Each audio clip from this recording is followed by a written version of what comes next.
Hello everyone, आपका हमारे YouTube channel पे स्वागत है। आज की इस वीडियो में हम बात करने वाले हैं जीएसटी रिफंड के बारे में। कैसे आप जीएसटी रिफंड क्लेम कर सकते हैं जीएसटी पोर्टल के माध्यम से ऑनलाइन। इस वीडियो में हम जो जीएसटी रिफंड क्लेम करके बताएंगे वो इन्वर्टेड टैक्स स्ट्रक्चर के कारण बताएंगे कि इन्वर्टेड टैक्स स्ट्रक्चर के सिनेरियो में आप कैसे क्लेम कर सकते हैं और क्या होता है इन्वर्टेड टैक्स स्ट्रक्चर, मैक्सिमम कितना क्लेम आप कर सकते हैं। वो सारी डिटेल इस वीडियो में हम आपके साथ शेयर करेंगे और आपको एक्सप्लेन करेंगे। तो आप बने रहिए हमारे साथ इस वीडियो में अंत तक। तो आइए हम वीडियो स्टार्ट करते हैं। तो सबसे पहले हम बात करते हैं इन्वर्टेड टैक्स स्ट्रक्चर क्या होता है जीएसटी में। तो इन्वर्टेड टैक्स स्ट्रक्चर जीएसटी में एक ऐसा सिनेरियो है जब आपका जो इनपुट्स होते हैं उसमें जो जीएसटी रेट होता है वो ज़्यादा हो जाता है आउटपुट्स जो होते हैं उसके जीएसटी रेट के कंपैरिजन में। मतलब कि मान लीजिए आपके पास एक शुगर बनाने की फैक्ट्री है, तो आपने उसमें इनपुट के तौर पर शुगर कैन मार्केट से ख़रीदा जिसका जीएसटी 12% लग रहा है। वहीं आपने फिर उसको शुगर कैन को शुगर में कन्वर्ट किया प्रोसेस करके, और शुगर जो है वो आपका आउटपुट हो गया और उस पर जो जीएसटी लग रहा है वो 5% है। तो जैसा कि यहाँ पे इनपुट पे 12% और आउटपुट पे 5% जीएसटी हो गया, तो इनपुट का जीएसटी ज़्यादा हो गया आउटपुट के कंपेरिजन में। तो ये एक इन्वर्टेड टैक्स स्ट्रक्चर का सिनेरियो बनता है। अब बात करते हैं कि कौन कौन क्लेम कर सकता है ये। तो कोई भी रजिस्टर्ड पर्सन जो है वो रिफंड क्लेम कर सकता है इन्वर्टेड टैक्स स्ट्रक्चर के कारण, as per the section 54(3) of the CGST act 2017। यहाँ पे आप थर्ड नंबर पॉइंट पे देख पा रहे होंगे, जो नेट इनपुट टैक्स क्रेडिट होगा उसमें आपके सारे ही इनपुट के आईटीसी इंक्लूड कर लिए जाते हैं, भले ही वो आपके मैन्युफैक्चरिंग प्रोसेस में यूज़ हो रहे होंगे या नहीं हो रहे होंगे। यहाँ पे साथ ही साथ जो आपका नेट आईटीसी होगा कोई भी रजिस्टर्ड पर्सन का, वो उसके लिए अवेलेबल होता है तब तक जब तक वो अपना इनपुट्स जो है वो अपने बिजनेस में यूज़ कर रहा है। कोई स्पेसिफिक रिस्ट्रिक्शन यहाँ नहीं बनाया गया आईटीसी के लिए section 17(5) of the CGST act के अकॉर्डिंग। अब हम बात कर लेते हैं refund in case of inverted duty structure under GST के बारे में। तो रिफंड जो है वो कोई भी क्लेम कर सकता है according to the section 54 of the CGST act 2017 along with the rule 89 of the CGST rule 2017 के अकॉर्डिंग। बट कुछ एक्सेप्शन है जो कि आप स्क्रीन पर नज़र आ ही रहा होगा। तो आइए हम एक एक करके आपको बताते हैं कि क्या क्या एक्सेप्शन है जिस केस में आप जो है रिफंड क्लेम नहीं कर सकते हैं अनयूटिलाइज इनपुट टैक्स क्रेडिट या फिर इन्वर्टेड टैक्स स्ट्रक्चर का सिनेरियो में। तो पहला जो आपका आउटपुट सप्लाईज है उसका नील रेट नहीं होना चाहिए। ये नहीं होना चाहिए कि जो आपका आउटपुट सप्लाई है उसमें कोई जीएसटी चार्ज नहीं लगता हो। फॉर एग्जांपल मिल्क ब्रेड वगैरह, तो उसमें कोई नील रेट है उसका कोई चार्ज नहीं लगता है as per the rule 247 of the GST के अकॉर्डिंग। दूसरा, आपका जो गुड्स है वो एक्सपोर्ट आउट ऑफ इंडिया नहीं हो रहे हो। आपका जो आउटपुट टैक्स जो आपने पे किया है वो आईजीएसटी एक्ट के अकॉर्डिंग नहीं हो, ये थर्ड पॉइंट में है। चौथा, जैसे कि आपका जो है वेल ड्यूटी ड्रॉबैक या रिफंड जो है वो आईजीएसटी के अकॉर्डिंग नहीं हो। तो ये सब सिनेरियो अगर आपका है तो ये आपका एक्सेप्शन है, आप इस सिनेरियो में रिफंड क्लेम नहीं कर सकते इन्वर्टेड ड्यूटी स्ट्रक्चर के अंडर। अदरवाइज आप क्लेम कर सकते हैं। ये तो बात हो गई रिफंड की। अब बात करते हैं कि मैक्सिमम कितना रिफंड आप क्लेम कर सकते हैं इन्वर्टेड टैक्स स्ट्रक्चर के अंडर। तो इसके लिए एक फॉर्मूला है हमारे पास कि रूल 89 ऑफ सीजीएसटी रूल 2017 के अकॉर्डिंग उन्होंने एक फॉर्मूला दिया हुआ है जिसके अकॉर्डिंग आप कैलकुलेट कर सकते हैं अपना maximum refund amount inverted tax structure के अंदर, जो कि आप स्क्रीन पर देख पा रहे होंगे। इसमें आपका total turnover of inverted rate supply of goods and service into net input tax credit या फिर adjusted total turnover minus tax payable on such inverted rate supplies of good and service. ये फॉर्मूला पे अपना value put करके आप calculate कर सकते हैं अपना मैक्सिमम रिफंड अमाउंट। यहाँ पे आपको एक बात का ख्याल रखना है कैलकुलेशन करने के टाइम कि जो रिफंड होगा वो इनपुट्स के जितने भी गुड्स होंगे उसका आपको आईटीसी लेना है, ना ही कैपिटल गुड्स का और ना ही सर्विसेज का। तो जो रिफंड है आईटीसी सर्विसेज और कैपिटल गुड्स का वो अभी अवेलेबल नहीं है। ये बात आप फॉर्मूला के नीचे नोट में आराम से पढ़ सकते हैं। तो हमने अब तक आपको बता दिया कि क्या होता है इन्वर्टेड टैक्स स्ट्रक्चर, कितना मैक्सिमम रिफंड आप क्लेम कर सकते हैं और कौन कौन इसमें क्लेम नहीं कर सकते। आपके मन में अगर कोई और भी सवाल हो इन्वर्टेड टैक्स से रिलेटेड, आप हमें कमेंट करके बता दें, हम उसका सॉल्यूशन जरूर आपको प्रोवाइड करा देंगे। तो आइए बिना देर किए अब हम आपको बताते हैं कि कैसे आप रिफंड फाइल कर सकते हैं इन्वर्टेड टैक्स स्ट्रक्चर के कारण जीएसटी पोर्टल के माध्यम से। तो आइए अब हम चलते हैं अपने ब्राउज़र में। तो सबसे पहले हमने अपने ब्राउज़र में जीएसटी पोर्टल के यूआरएल को डालना है, जो कि आप स्क्रीन पे देख पा रहे होंगे। यूआरएल आपको अपने ब्राउज़र में डाल के जीएसटी का पोर्टल पे चले जाना है। ये आप देख सकते हैं, ये जीएसटी का पोर्टल का फ्रंट पेज खुल गया है। यहाँ पे सबसे पहले हमें यूज़र नेम और पासवर्ड डाल के लॉगिन करना होता है। तो आइए हम अपना यूज़र नेम पासवर्ड डाल के लॉगिन कर देते हैं। अगर आपको नहीं पता कि जीएसटी पोर्टल में कैसे आप रजिस्ट्रेशन कर सकते हैं अपना, तो हमें कमेंट करके बता दें, इसके लिए हम आपके लिए सेपरेट वीडियो बना देंगे। लॉगिन करने के बाद हम सबसे पहले जाएंगे अपना इलेक्ट्रॉनिक क्रेडिट लीजर का बैलेंस चेक करने। तो आइए हम अपना इलेक्ट्रॉनिक क्रेडिट लीजर का बैलेंस चेक करते हैं। तो आप यहाँ पे देख सकते हैं हमारे इलेक्ट्रॉनिक ग्रेड लीज़र में अच्छा खासा बैलेंस पड़ा हुआ है। तो अब हम इसे क्लेम करने जा रहे हैं जो फाइनेंशियल ईयर 2017-18 है उसका। इसके लिए आपको सर्विसेज में जाना है। सर्विसेज में जाने के बाद यहाँ पे आपको रिफ़ंड में जाना है। रिफ़ंड में जाने के बाद आपको यहाँ पे एप्लीकेशन फॉर रिफ़ंड के ऑप्शन पे क्लिक कर देना है। जिसके बाद आपके सामने ऐसा एक पेज खुलेगा। यहाँ पे चौथा नंबर ऑप्शन में आपको refund on account of ITC accumulated due to inverted tax structure का ऑप्शन मिलेगा। आपको इसी का चेक बॉक्स पे क्लिक कर देना है। तो आइए हम चेक बॉक्स पे क्लिक कर देते हैं। चेक बॉक्स में क्लिक करने के बाद हम यहाँ नीचे आएंगे जहाँ पे हमें फाइनेंशियल ईयर सेलेक्ट करना होगा। तो जो भी फाइनेंशियल ईयर आप कर रहे हो वो आप सेलेक्ट यहाँ पे कर लें। फिर यहाँ मंथ सेलेक्ट करेंगे कौन सा मंथ से कब तक का, तो हम यहाँ पे सेलेक्ट कर लेते हैं फटाफट। और सेलेक्ट करने के बाद हम यहाँ ऊपर आगे क्रिएट का ऑप्शन पर क्लिक कर देंगे। जिसके बाद हमारे सामने एक बॉक्स खुलेगा जहाँ पे हमसे ये पूछता है do you want to file a nil refund to the selected period. तो नहीं, मेरे को नील रिफंड नहीं करना, तो मैं यहाँ पे नो वाले ऑप्शन पे क्लिक कर दूंगा। यहाँ पे आपको इस बात का ख्याल रखना है।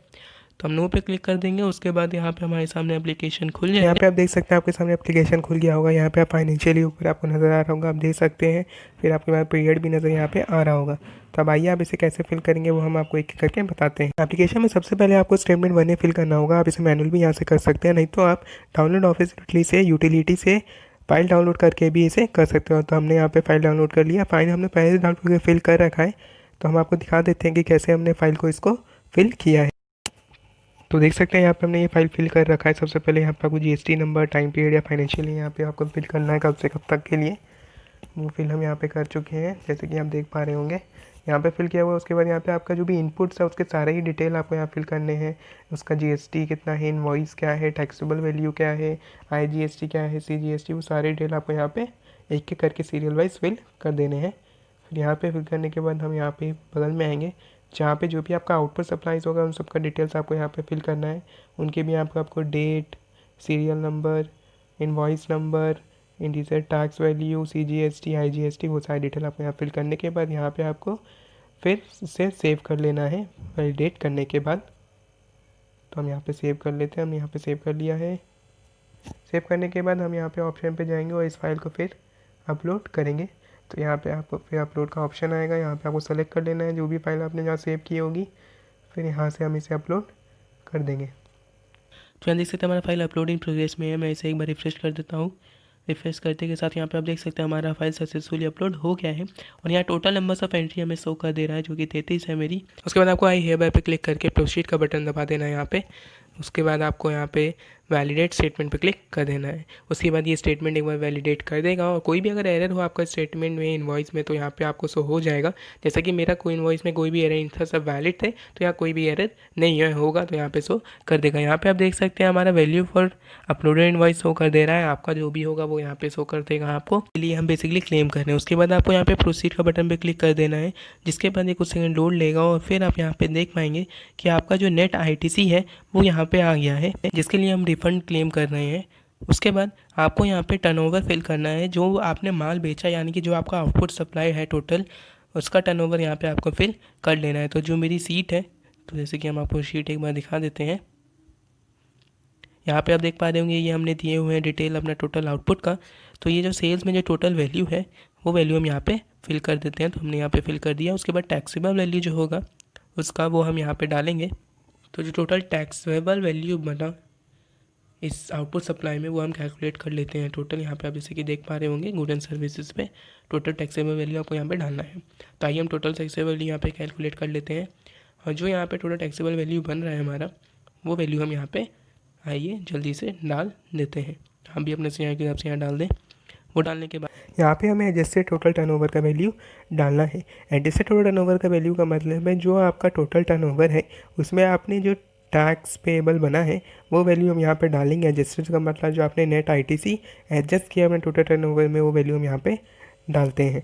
तो आइए हम यहाँ पे डाल देते हैं। यहाँ पे आपको एक बात का ख्याल रखना है, जो आपका टोटल एडजस्टेड टर्नओवर जो होगा ये turnover of inverted rate supply of goods and services से या तो बराबर होगा या बड़ा होगा, वो कभी उससे छोटा नहीं हो सकता। इस बात का आपको ख्याल रखना है। यहाँ पे आप देख सकते हैं आपका मैक्सिमम रिफंड अमाउंट यहाँ पे शो कर देगा। ये maximum refund amount net ITC से कम इसलिए है क्योंकि इसने नेट ITC में टैक्सेबल वैल्यू को कम कर दिया, इसलिए ये वैल्यू थोड़ा सा कम आया है। ये बेसिकली एक फॉर्मूला से कैलकुलेट किया जाता है, जो फॉर्मूला हमने आपको पहले स्लाइड्स में एक्सप्लेन किया है। अब मैं बात करूँ जो रिफ़ंड आपके पास पड़ा हुआ है बैलेंस ITC का, at the end of the period जो आपने सेलेक्ट किया हो, जैसे कि हमने जो पीरियड सेलेक्ट किया है उसके अनुसार हमारे पास बैलेंस ITC इतना पड़ा हुआ है। इसका मतलब आपकी इलेक्ट्रॉनिक क्लियर्ड लीजर में इतना जो बैलेंस है वो पड़ा हुआ है। यहाँ पे बगल में आपका बैलेंस इलेक्ट्रॉनिक क्लियर्ड लीजर में प्रेजेंट का बात करूँ, यानी करंट अभी जो आप एप्लीकेशन फिल कर रहे हैं एट द टाइम तब, ये आपका IGST, CGST और SGST का बैलेंस आपका पड़ा हुआ है। अब हम मैक्सिमम जो है इतना अमाउंट का रिफ़ंड क्लेम कर सकते हैं, तो मैं यहाँ पे पूरा रिफ़ंड क्लेम करूँगा। तो मैं यहाँ पे जो वैल्यू है IGST का, जो टोटल रिफ़ंड का वैल्यू है वो हम यहाँ पे डाल देंगे। तो यहाँ पे आप देख सकते हैं हमने डाल दिया है, हम टोटल रिफ़ंड यहाँ पे क्लेम कर लेंगे इसके मदद से। फिर यहाँ पे हमें बैंक अकाउंट नंबर सेलेक्ट करना है, जो आपने GST पोर्टल पे रजिस्ट्रेशन के टाइम दिया होगा वो आपको यहाँ पे सेलेक्ट कर लेना है।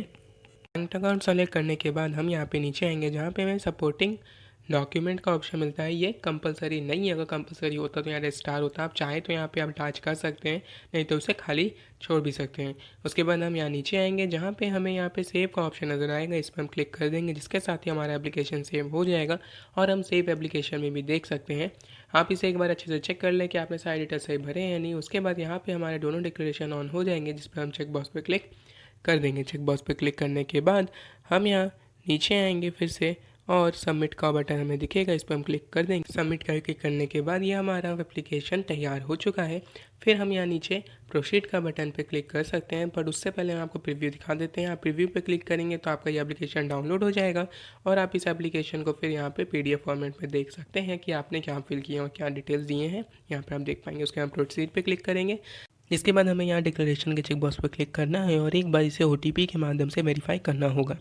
तो हम यहाँ पे हमारे पास एक OTP आएगा, जो रजिस्टर्ड नंबर होगा हमारा अकाउंट से लिंक होगा, उस पर वो OTP डालने के बाद हम यहाँ वेरीफाई पे क्लिक करेंगे, जिसके बाद आप देख सकते हैं हमारा एप्लीकेशन सक्सेसफुली फाइल हो गया और ये रहा आपका ARN नंबर, जिसको आपको नोट कर लेना है।